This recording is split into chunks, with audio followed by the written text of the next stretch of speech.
Most people never change because they never tell themselves the truth. They decorate their weaknesses, they justify their anger, they romanticize their fear, and they call it who I am. Stoicism begins where excuses end.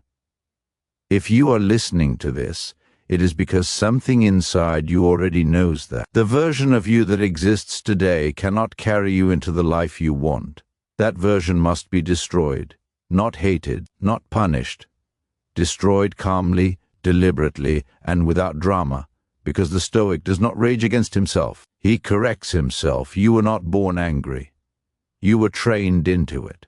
You were not born anxious. You were conditioned. You were not born weak, distracted, reactive, or dependent on validation. These habits were installed slowly, silently, through repetition and neglect. And what is built through repetition can be dismantled through repetition. But first, you must stop lying to yourself about what is actually happening inside you. The Stoics were clear on this. It is not events that disturb us, but our judgments about events. Yet most people hear that sentence and turn it into a quote, not a weapon. They nod, they agree, and they continue living exactly the same way. A Stoic does not collect wisdom. He uses it.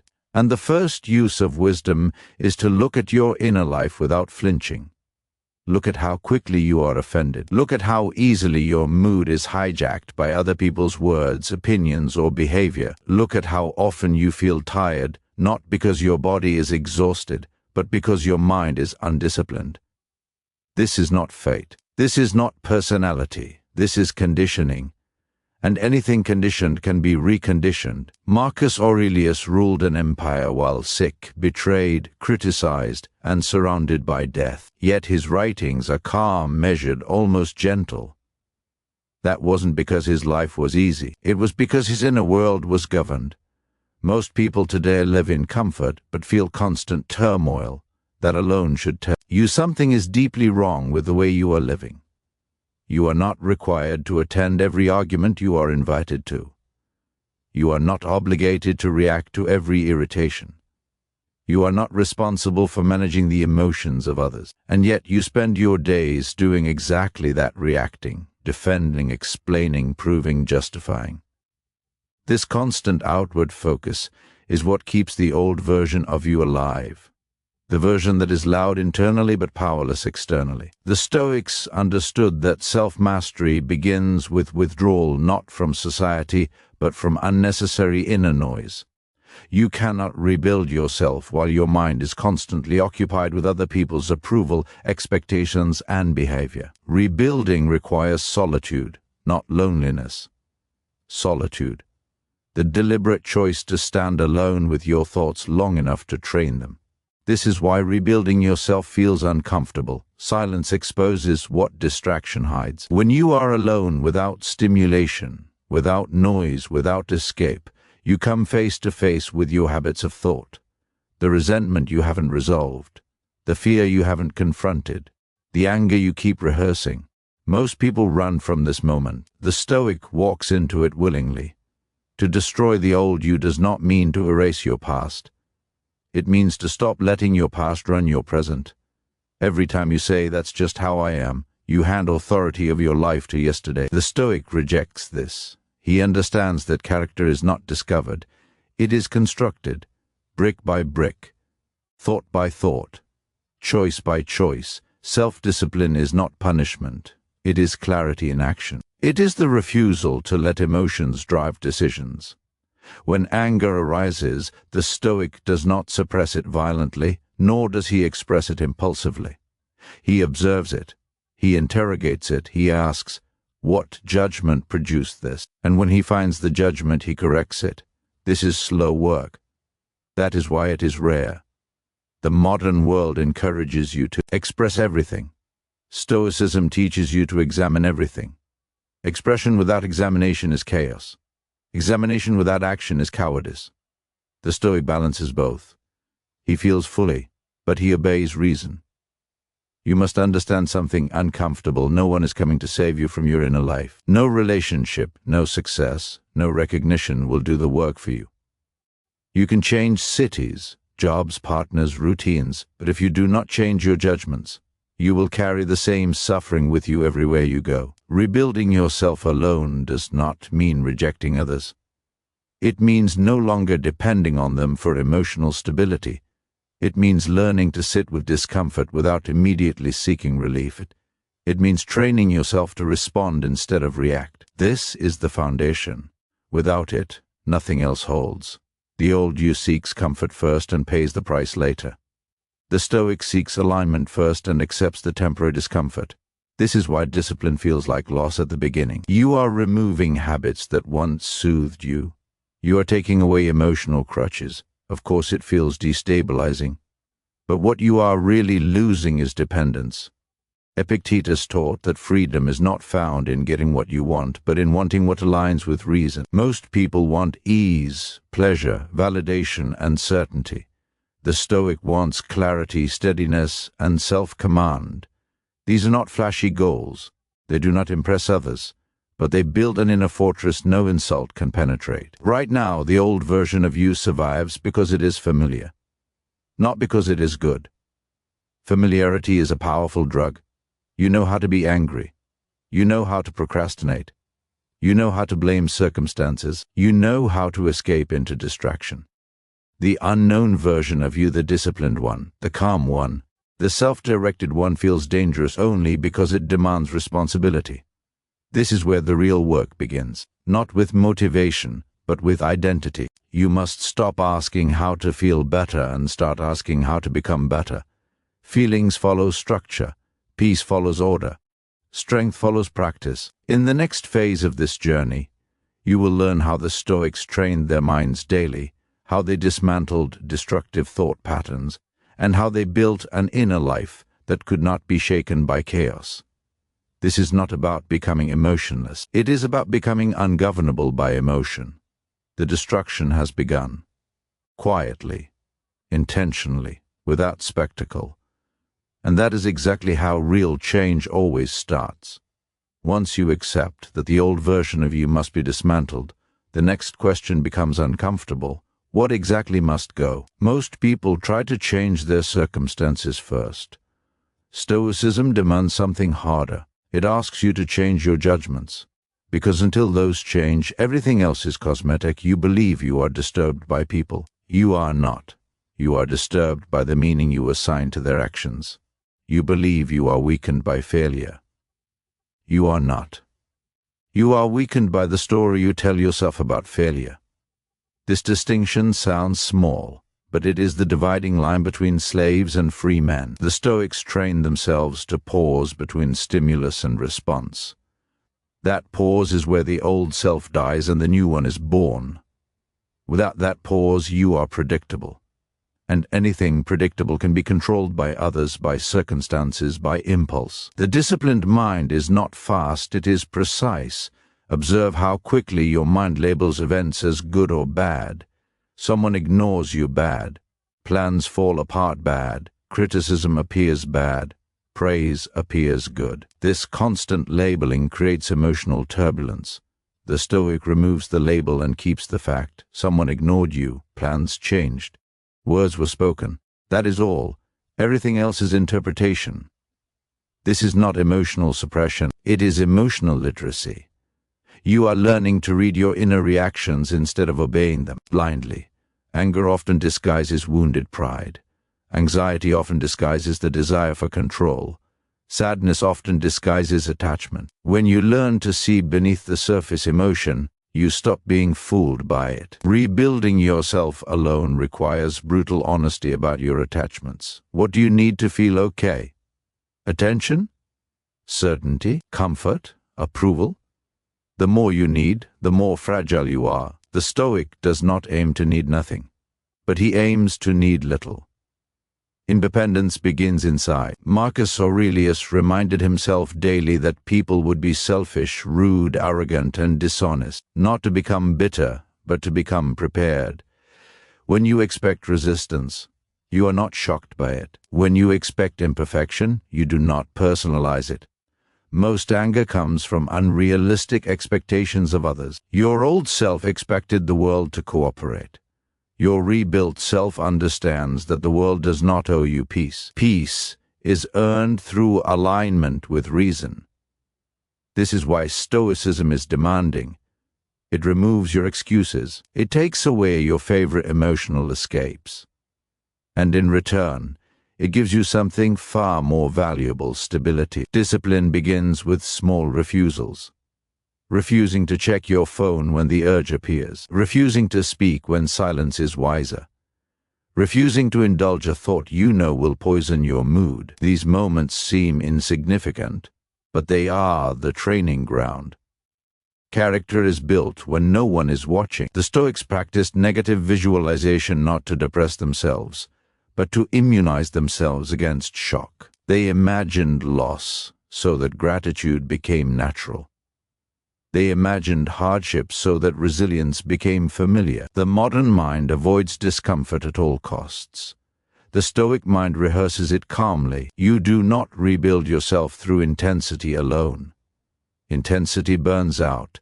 You rebuild through consistency. The old you waits for motivation. The Stoic builds systems. He does not ask, "Do I feel like it?"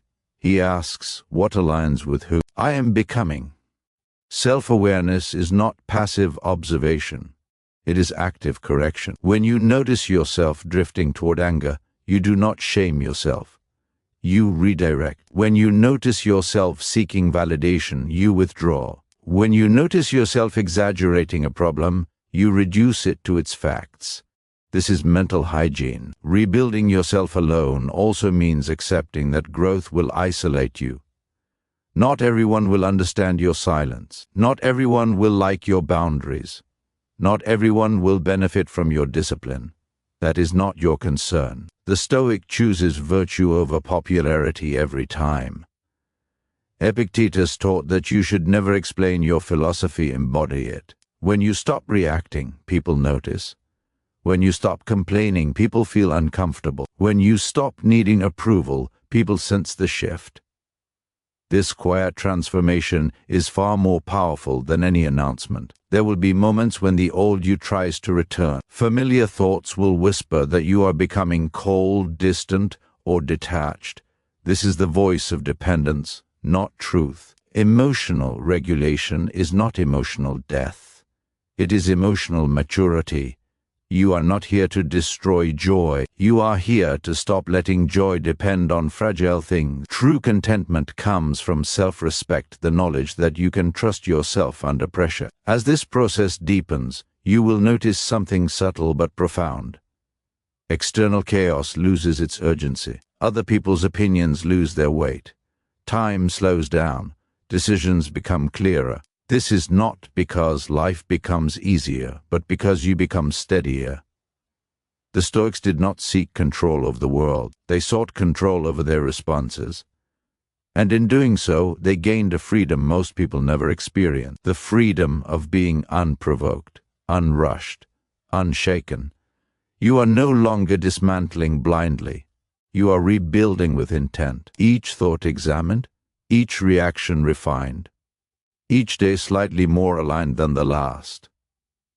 Foundation is setting. The old self is weakening not through force, but through neglect. And what you no longer feed will eventually disappear.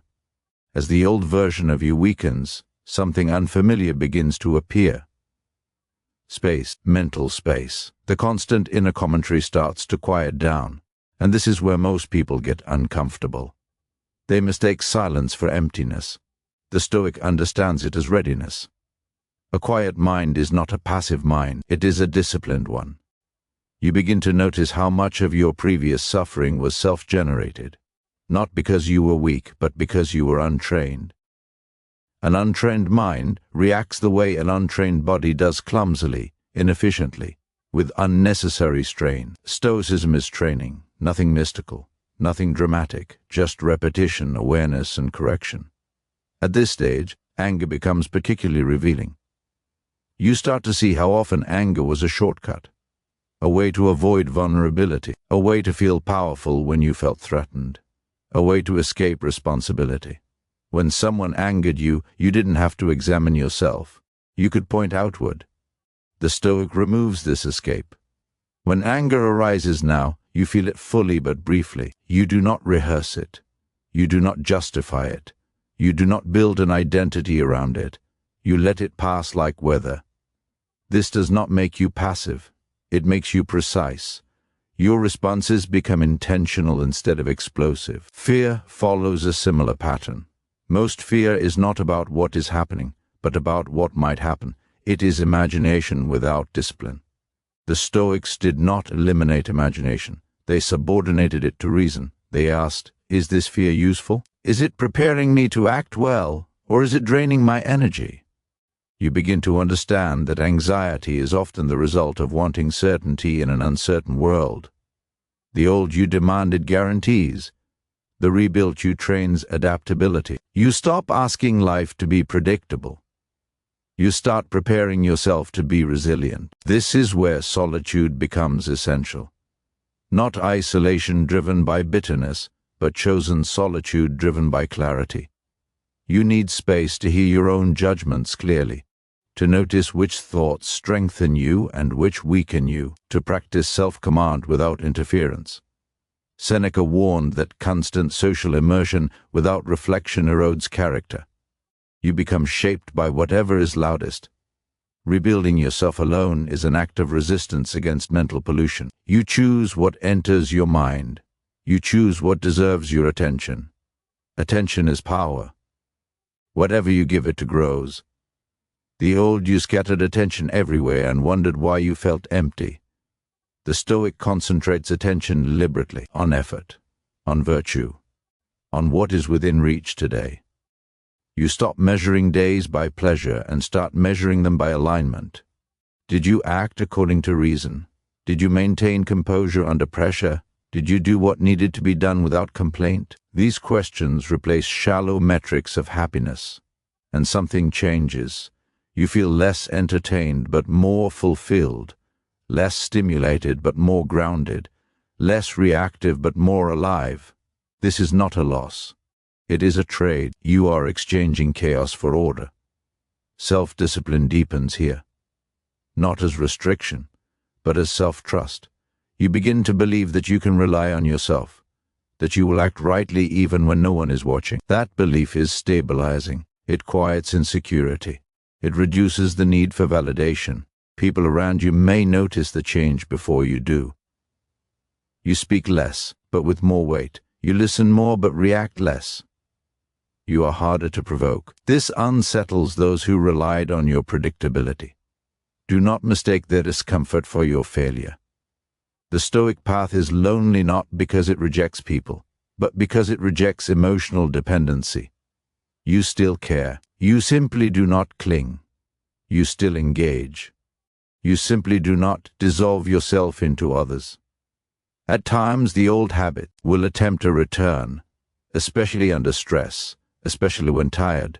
This is not regression. It is testing. Every disciplined identity is tested under pressure. The difference now is that you recognize the test. You pause. You breathe. You choose. That pause, once impossible, is now instinctive. This is the work paying off. You are not rebuilding yourself to escape life. You are rebuilding yourself to meet life without distortion, without panic, without unnecessary suffering. The Stoics believed that a well-governed mind was the highest form of freedom. Not freedom from pain, but freedom from being ruled by it. You are approaching that threshold now. The structure is solidifying. The old self is fading not dramatically, but irreversibly. And what replaces it is quieter, steadier, and far more capable.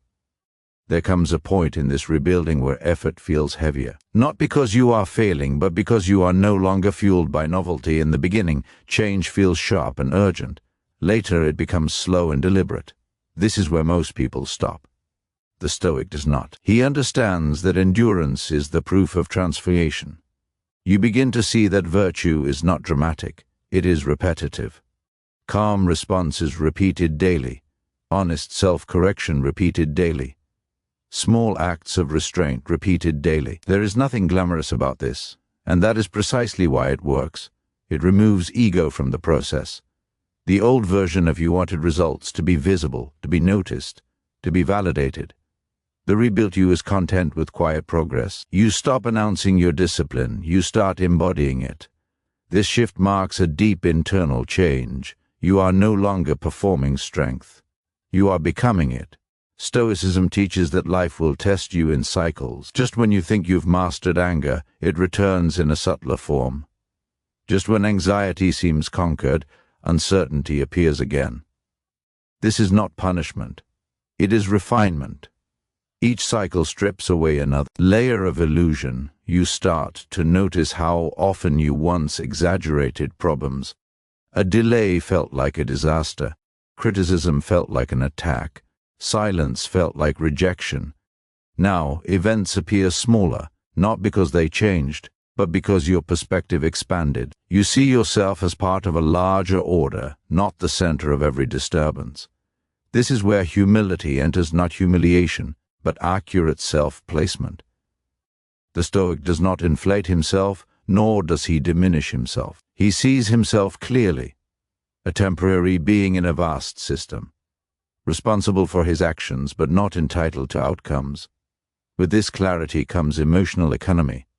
You spend less energy on resentment, less on worry, less on comparison. That energy is redirected toward effort, toward improvement, toward attention to the present task.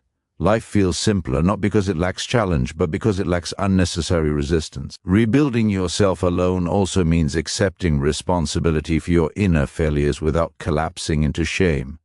Shame immobilizes. Responsibility mobilizes. When you fall short, you correct course. You do not spiral. You do not dramatize. You adjust. This emotional sobriety is rare. Most people are intoxicated by their feelings. They chase highs and flee discomfort. The Stoic remains sober, present. Grounded, he does not fear boredom. He uses it as a training ground. You begin to appreciate discomfort as information. Fatigue tells you where you lack structure.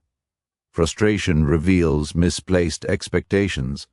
Loneliness exposes dependence. Nothing is wasted. Everything teaches if you are paying attention. At this stage, discipline becomes internal rather than forced. You do not need rigid rules to behave well. You have internalized standards. You know what aligns and what does not. Choices become simpler, not easier, but clearer. The rebuilt self is not harsh. It is firm. There is compassion, but it is disciplined compassion. You do not excuse what needs correction. You do not indulge what weakens you. This balance is the mark of maturity. Others may still try to provoke you.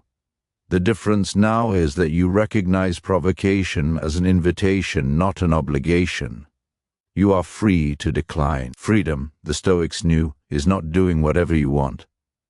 It is not being compelled by impulse. As this internal structure solidifies, something unexpected happens. You become reliable, to yourself first, then to others. Your word carries weight because it is restrained. Your presence carries calm because it is unforced. This is the beginning of quiet authority, not dominance, not control over others, control over self.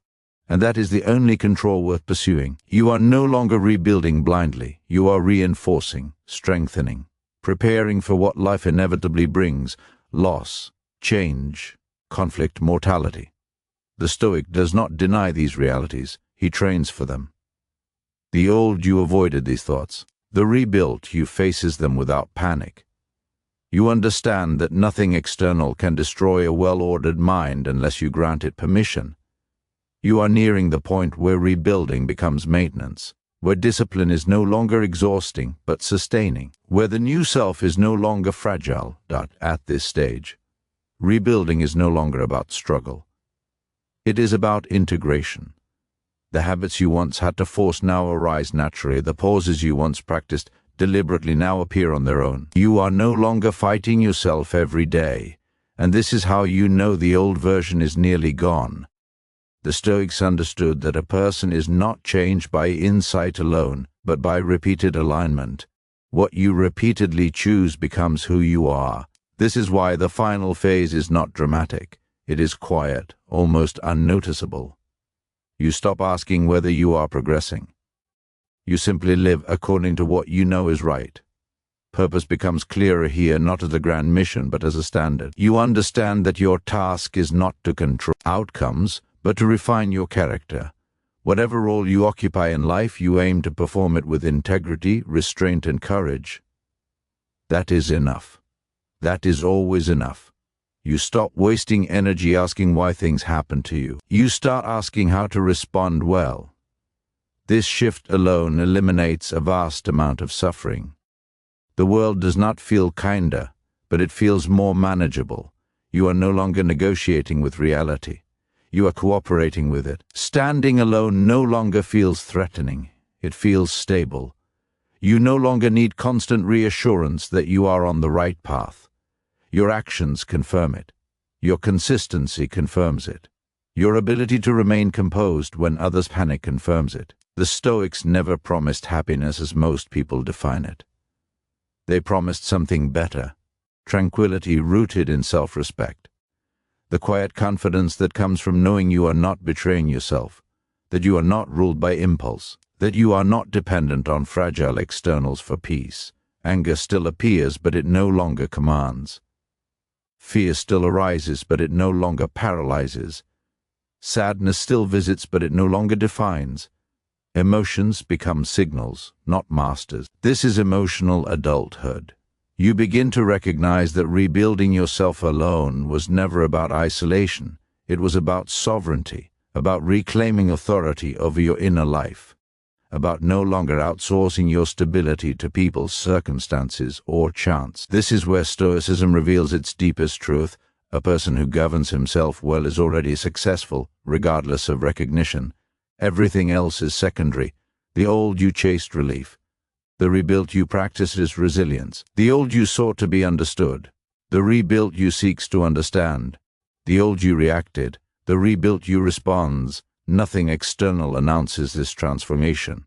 There is no ceremony, no applause, just a steady presence. A mind that does not panic easily. A character that does not bend quickly. A person who can be alone without feeling empty. You have destroyed the old you not through violence, but through neglect, by refusing to feed the habits that weakened you, by refusing to rehearse the thoughts that poisoned you, by choosing reason again and again when impulse demanded obedience. And what stands now is not a perfect person, but a grounded one, not an invulnerable one, but a resilient one, someone capable of facing life without distortion. This is the Stoic path. Not loud, not easy, but real. You are rebuilt. And more importantly, you are no longer afraid to stand alone.